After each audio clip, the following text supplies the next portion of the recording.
A day in my life as a 22 years old mom.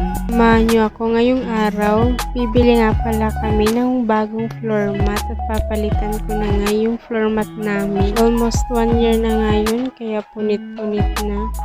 Pero syempre kahit isa lang yung sadya mo, hindi mo magagawang di kumuha ng iba. Kung alam mo namang magagamit sa bahay at mga kailangan. Kaya ayan, floor mat lang daw yung bibilhin pero meron pa palang iba. Ganun talaga kung alam mong magagamit sa bahay, carry lang. By the way guys, nagpa-punch na pala yan ng mga pinamili namin. Pagkatapos nga namin dito ay dumana muna kami ng merkado at bibili na kami ng ulam. Ayan nga, dinilim na nga kami.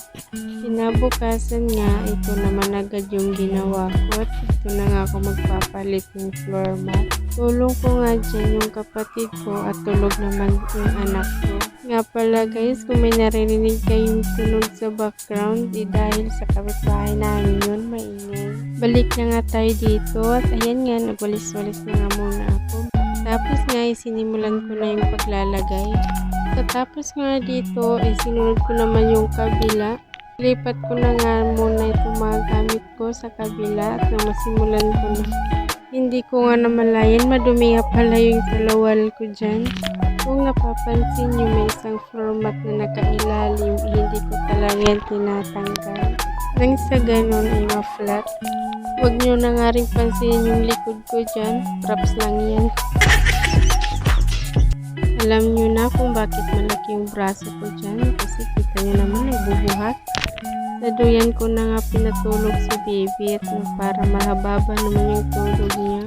And tada! This is the final look. Charis!